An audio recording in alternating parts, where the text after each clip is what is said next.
Hello, my wonderful, beautiful friends, guys. Welcome back to r/EntitledPeople, where people truly believe that they can do whatever they want, whenever they want, because they're special. And in today's episode, guys, a post was shared with me that still has me shaking my head. OP tells a tale about the time a rich couple thought that they deserved OP's son more than she did. Guys, I hope you enjoy the stories. Don't shake your heads too hard. And as always, you can send or link your Reddit post to this email right here. Let's dive in.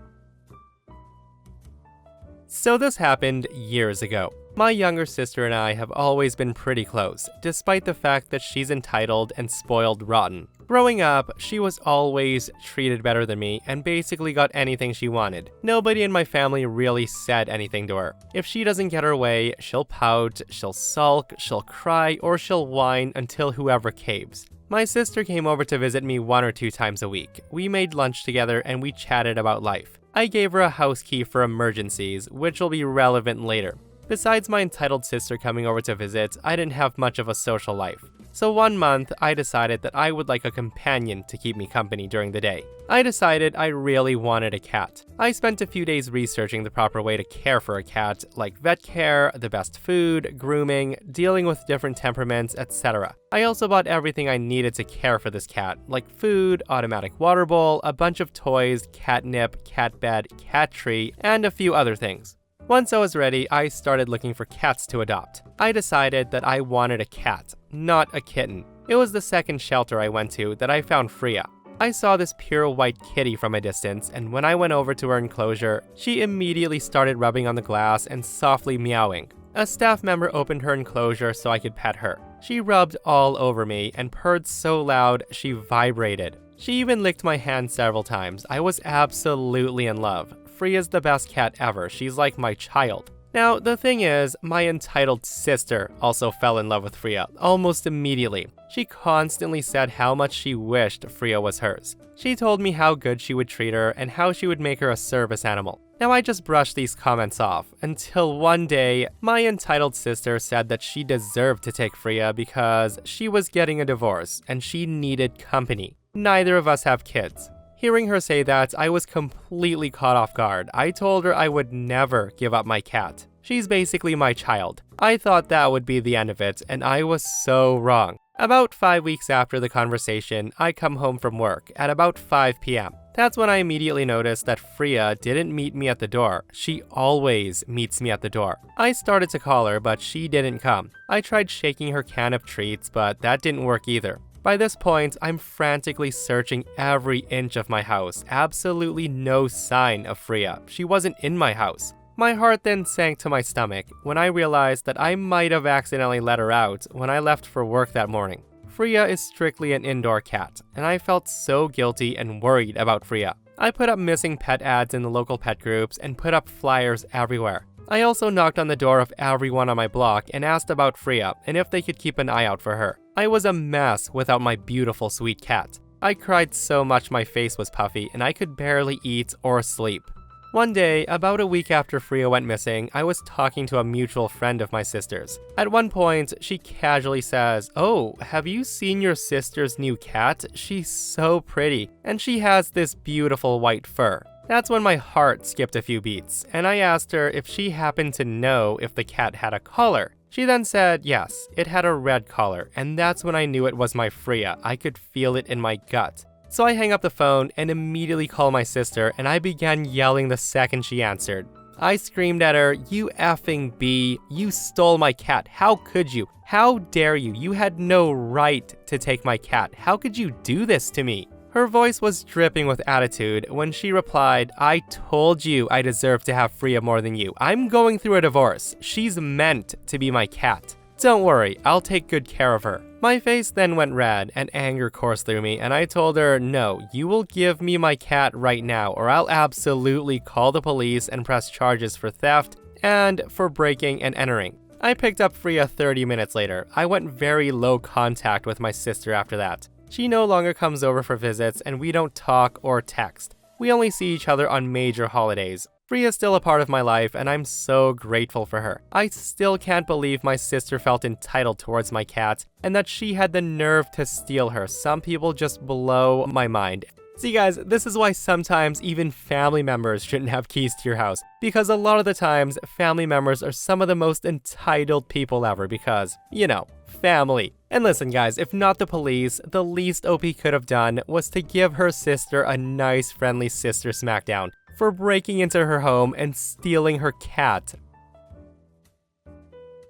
This story took place back in the early 2000s. My college roommate Nick and I were very active members at our local Christian church. We attended services every Sunday, Bible studies every Tuesday night, attended church gatherings on occasion, and listened to a variety of Christian-themed podcasts. This was routine for us during the spring and summer months. Fall and winter, however, was a different story. Now, I do love football. It's my passion in life. I'll not only watch my favorite team, go 49ers, but I'll also watch as many games as I can, regardless of who's playing, morning, afternoon, and night. So with the new season about to kick off, I informed Nick that I won't be attending Sunday services with him until after NFL season's over. He was disappointed with me, and he tried offering some compromises so I can still attend Sunday services without missing any games, like recording and watching them after the services, but I refused to budge. He eventually tells me that I should not be putting football before God, and I tell him that I wasn't putting football before God. I was working God around football. I told him I would still go to church with him on Tuesday nights for Bible studies and listen to podcasts as usual. I also reminded him that the church did record the Sunday sermons and they posted them on their website for viewing, so I'll still hear them all, just from the comfort of our apartment. I'll just mute the TV during halftime or in between games to do so. Now, I wasn't trying to convince Nick to skip church with me, but he was an avid gamer, and he liked my compromise more. So he decided to stay home with me on Sundays and play video games while I watched football, and we would listen to the sermons at some point during the day. He justified doing this by saying that we would be saving quite a bit on gas money not driving to church as often, or that we can use this extra time on Sundays to do schoolwork if needed, whatever helped him sleep easier at night. So fast forward to February, the NFL season had ended and Nick and I finally returned to Sunday services. On our first day back, we hung around after the sermon to mingle with fellow churchgoers, and that's when we're approached by an older woman in her late 60s to early 70s. Try to imagine the nicest, sweetest granny you can, the type of lady who would bake you cookies on a whim just because she can. Little did we know, she was a Karen. Now, Nick and I didn't recognize her, but she remembered us. She walks up to us and asked, "Well, hello you two. I haven't seen either of you around in months. Where have you been?" That's when Nick and I told her the truth as to why we haven't been to Sunday sermons since September, and she goes from sweet granny to mega Karen in an instant, and she starts screaming at us. She says to us, "You sinners, you heathens, you put football and video games before God, you are both going to hell." Nick and I tried to calm her down, and we told her that we still came to church once a week for Bible studies, and that we still listened to all the sermons online, so we didn't miss a thing, but Granny Karen screamed, "That doesn't count. You have to be in church on Sundays, or else you go to hell. And that's exactly where you two are going." At this point, Nick and I thought the best thing to do was to leave quietly and not escalate things, but then Granny Karen says this. She says, "You have to be in church on the Sabbath. If you're not in attendance on the Sabbath day, you will burn in hell." Upon hearing this, I decide to give Granny Karen a taste of her own medicine. A sinister grin crept on my face, and that's when Nick noticed, and his eyes widened and he frantically shook his head, as if to tell me not to do what I was thinking about doing. Well, I did. So I look at Granny Karen and I say, "So let me see if I understand you correctly. You said that we have to attend church on the Sabbath, and even if we go to church every day of the week but the Sabbath day, then it doesn't count and we will go to hell, correct?" Granny Karen says, "Yes, that's exactly what I'm telling you." I then say to her, "Ma'am, you do realize that the Sabbath is the seventh day, the day God rested after creating the heavens and earth. The seventh day is Saturday, that's the Sabbath. Today's Sunday, the first day of the week. By your logic, you'll be going to hell as well, and from the looks of it, you'll be there long before we will." The look on Granny Karen's face was priceless. Her face was as white as a ghost, her eyes as wide as golf balls, her jaw hitting the ground. She was speechless. At this point, I'm thinking mic drop moment and was ready to walk away, only to notice a dozen or more churchgoers had witnessed the interaction between Granny Karen and I, and they all had the same look of shock on their faces. After a moment of silence, they all rallied behind Granny Karen and basically chased Nick and I out of the church. They were a few pitchforks and torches away from reenacting the mob scene from Frankenstein. They followed us into the parking lot, cursing and screaming, and Nick and I sprinted to our car and bolted out of there. There was a moment of silence in the car, and Nick was clearly upset with me. I was still fuming a little over how Granny Karen treated us, but mostly I was trying to hold back the laughter from that insanity. Finally, Nick breaks the silence and says, "Why did you do that? We could have taken the moral high road and walked away, but you had to retaliate and practically started a riot. You do realize that we can't go back to that church, right?" I tell him, hey, it was Granny Karen that started it. She was way out of line and she had no right to yell at us the way she did. I wanted to teach her that if she plays with fire, she will get burnt. I don't regret a thing. In the end, Nick and I went back to spending our Sundays in our apartment, watching TV, playing video games, and listening to the Sunday services online. None of the people who chased us out of the church that day attended the Tuesday night Bible study, so Nick and I continued to attend those without any further incidences happening. To this day, Nick and I remain the best of friends, and whenever the story is brought up in conversation, we both laugh hysterically. But you tell me, should I have taken the moral high road and walked away? Was I justified in giving Granny Karen a taste of her own medicine, or did I cross a line, take it too far, and deserve to have the church mob cast Nick and I out? Yeah, I think OP was justified in giving Granny a taste of her own medicine. And like OP said, if you're gonna play with fire, prepare to get burnt. And seriously, Granny Karen needs to relax. I'm pretty sure God doesn't take attendance. With that said though, the correct answer as to why OP wasn't in the church should have been, none of your damn business, lady. I'm a 24-year-old female, and I'm a single mom to my son Owen, who's 8 years old. It's been just us since day one. His father isn't in the picture, and he's been able to avoid child support for years now. And yes, I've tried everything. My own parents disowned me. I had to drop out of high school, and I've worked a ton of jobs since then to keep us afloat. We aren't on the poverty line by any means, but we definitely live paycheck to paycheck in a one-bedroom apartment. Now, it's not ideal, and I hope within the next couple of years, we'll be in someplace bigger, but for now, that's our situation. I've raised Owen to know that money isn't everything. We may not have a lot, and he won't always have the newest this or that, but we have each other. The two of us are very close. He's never gone without the basics, but I admit he doesn't get a lot of fun extras. I try to save a little here and there to make birthdays and holidays fun, but it's still nothing glamorous. I think Owen was fine with that, until recently anyway. In our area, all the public schools are based on a lottery system, so your child has a fair shot of going to any of them, so long as you put in their name. Our neighborhood school is not great, and it's in a pretty crappy area, so I decide to put him down in a different one across town. It's near my job, so it works out. Last year, when he was in the 2nd grade, he met a boy named Charlie. They began hanging out a lot after school, with Owen going to his place. I met Charlie's parents, Nate and Paige, a couple of times before this began. They seemed very nice and supportive, and Owen's always had a great time at their house. Charlie occasionally comes to our apartment, but usually they were at his place, which made sense. I do work a lot, and there's not much for them to do here, even when I'm off.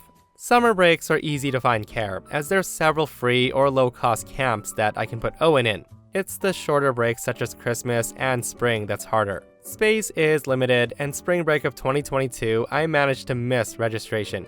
Paige is a stay-at-home mom, and she offered to take Owen for the week. I was hesitant to ask so much of her, but she insisted. She had a really fun time with them. They did a ton of activities, and Paige refused my attempts to pay her back. Now, I will admit that I did feel a tad uncomfortable with her spending this much on my son, but at the same time, I didn't want to deprive Owen of this stuff. So summer comes around, and while I did get Owen into a camp, he spent a lot of time with Charlie as well. He ended up going on vacation with them. I was again very hesitant, but the experience was something I could never give Owen, and it wasn't too far away. He had a blast. I kept telling Nate and Paige that there's no way I could ever pay them back, and they kept insisting that they loved having Owen around. They told me what a great kid he is, sweet and respectful. Now this is where it gets weird. At one point, I really pressed Paige as to why she was so insistent on having Owen around so much. That's when she told me that they never planned for Charlie to be an only child, but all attempts at giving him a sibling just didn't happen, and they're unable to have another child. They know that Owen will never make up for not having a brother, but if they can give him a consistent playmate so he's not lonely, they'll do it. Now, should this have been a red flag? Maybe. But at the same time, I found it sweet that the boys considered each other brothers. I thought it was innocent. Surely Paige and Nate knew the truth, right? So this continued for a bit, and come Christmas break of 2022, Paige and Nate insisted that I not even bother to get Owen into a camp, as they would take care of him for me. I was grateful. They ended up getting him like 10 times more Christmas gifts than I did. I tried to set my pride aside because it was about Owen, not me. And this is still when things finally started seeming off to me. I understood a single gift on his birthday. And while they didn't get him as many gifts as they got Charlie, it was a lot more than you typically get your kid's friend if you're catching on. Fast forward to now, spring break happened, and Paige and Nate didn't just offer to take care of him during the day while I worked, they asked if Owen could spend the entire week at their house. Honestly, it meant I could pick up some more shifts and save up for the bike that Owen wants for his birthday, so I said yes. I went to pick him up on Saturday afternoon. The kids were playing out back, so Nate and Paige asked to talk to me. They brought me into their living room, sat me down, and they said they loved Owen and he's such a joy to have.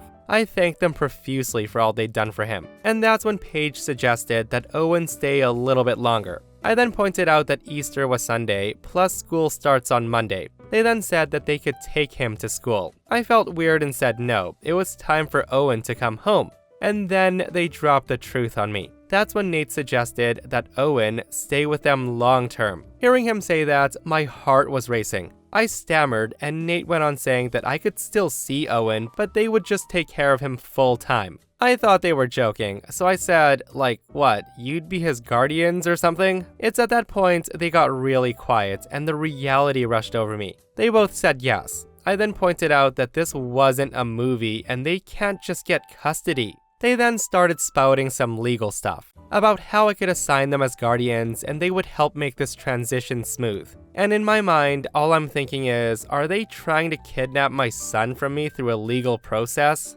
Of course I said no, and they told me to think about what Owen wants and what's best for him. They told me they could give him a really good life, and I told them there was no way in hell that I was gonna give up my son. I was angry, so I marched out back, grabbed Owen, and we left. I've blocked their numbers, and Owen has no clue what's going on. I've kept him at home from school, and I took a few days off work to figure some stuff out. Legally, they can't take him. But now I know what they want, and I'm terrified. I'm terrified of letting Owen go to school and him not coming home because those parents will take him from me. I don't want him going back to that school. And I feel so stupid because, looking back, all the warning signs were there. I know Owen's going to be devastated losing Charlie, Paige, and Nate, and how am I going to explain it to him? Well, if that isn't the craziest post I've read in a while, guys, like where the heck do they get off thinking that they can randomly adopt someone's child and even thinking that OP would say yes?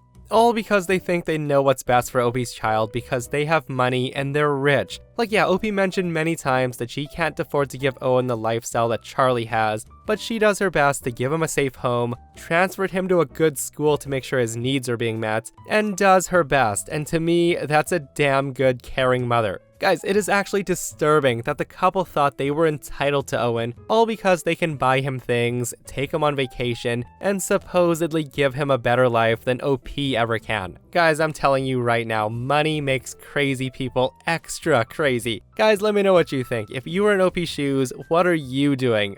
All I can say is I'd definitely be contacting police. Like, if that crazy couple is looking to find a brother for Charlie, they might not stop until they get one. So I'm a high schooler with a weekend job at a coffee shop. My coworkers who work weekends are James. He's the owner's son. He goes to my school and he's a shift manager, but not a real formal thing. He's a friendly guy. The other person I work with is Danielle. She's a college student who sometimes works weekends too. So sometimes entitled customers will come in and they'll be angry about such little stuff. Like they'll literally blow up about nothing. Like how sad does your life have to be a grown-ass man taking your anger out on high school and college kids? So James and I were joking about having a little fun with them and hopefully getting them off our backs. So one day I was at work and some guy was having a temper tantrum saying how we don't make the coffee hot enough, which I couldn't do a thing about because I gave it to him right out of the machine. The guy was screaming at me to get the manager, so James comes in and he's like, "Sir, is there a problem here?" And the guy starts ranting at him too. So James says, "OP, this is unacceptable. You are fired." I then start acting really sad, saying, "No, please don't fire me. My family needs the money. I need this job, please." And then he played being a hard ass, telling me to take off my apron and leave. At that moment, the angry guy starts to backtrack and he says, it's not that big of a problem. You don't need to fire her over it. I didn't mean it, really. The coffee is hot enough. And James was like, "No, we pride ourselves on the best customer service." He then looks at me and says, "That's strike 3. Take your apron off and go home." The guy starts apologizing to me profusely and left. Of course, after all that drama, I still had my job. We were just acting. And we've done it a couple of times. Whenever a customer loses their temper at Danielle or I, saying they want us fired or reprimanded, James will storm in and fire us. And almost every time, the person who came in angry will apologize and said they don't mean it, and to unfire us. It's actually kind of satisfying, to make people realize that their actions might actually have consequences. Anyways, I was telling my friends from school about this, and a few of them thought it was a mean prank, to let someone go thinking that they had gotten someone who desperately needs the money fired. So am I the a-hole for this joke? Yeah, so I just had to share this post because everybody voted that OP's not the a-hole, and that in fact he's a genius, because you should always teach people that they need to control their temper because there's consequences. And guys, it's so funny how people casually throw out, "I want you fired," but then backtrack when it actually happens though. And that, my friends, brings us to another end of r/EntitledPeople. Guys, I hope you enjoyed today's stories. I hope you didn't shake your heads too hard, and if you missed the last episode on the channel, it's an r/malicious compliance, where I'll link right here. OP's Karen neighbor gets so mad that he puts up security cameras and starts a war against him. And OP, of course, ends up winning. Guys, go check it out if you haven't, and myself and Stevie Boy will see you guys in the next one. We love you.